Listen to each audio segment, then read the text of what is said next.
So, this week has been a very crazy, interesting, full, busy, somewhat productive week.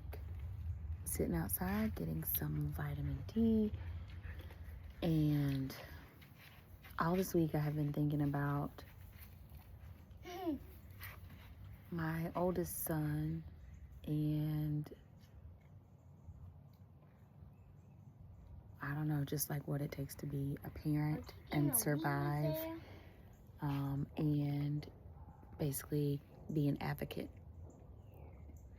Learning about advocacy, not only as a parent, but how it also works in my job. So, my oldest son had an IEP, which I guess is an individual education plan, and it has expired. And so I had to sit down and meet with his speech teacher to go over that.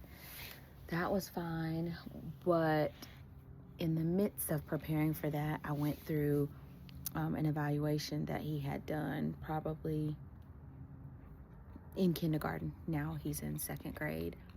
There's your midnight snack. Never read through the evaluation because we discussed everything and the plans of how we would move forward with it during the meeting, and we were good with it.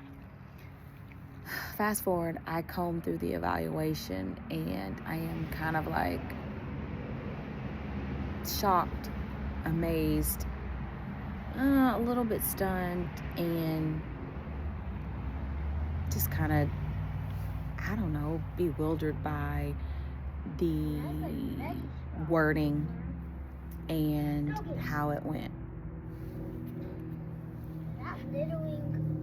So the entire week I've been like, talking to my clients, polling them, asking them, what do you know about, IEPs? What do you know about 504s? Like, have you ever, had to deal with any of this type of thing? And like, is this how evaluations work? I'm an advocate for you pretty much all day, every day when it comes to your wellness and your fitness journey. So help me out if you got any insight.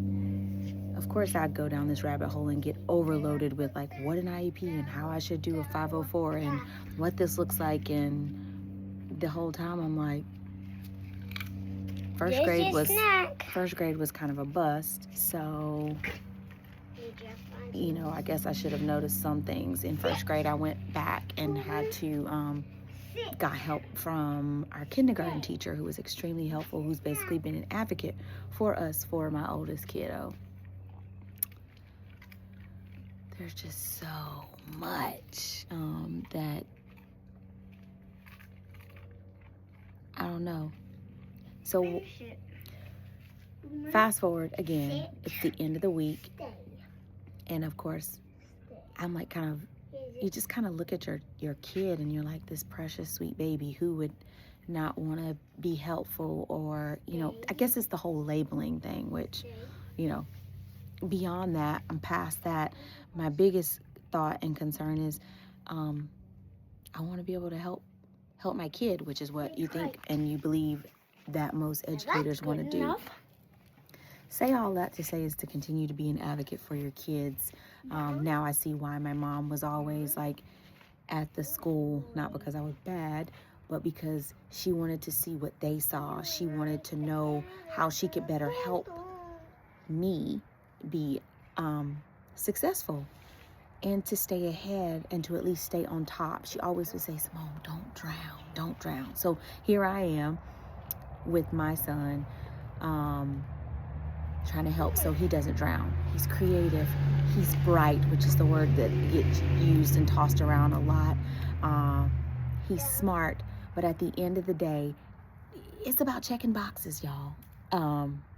Checking the box.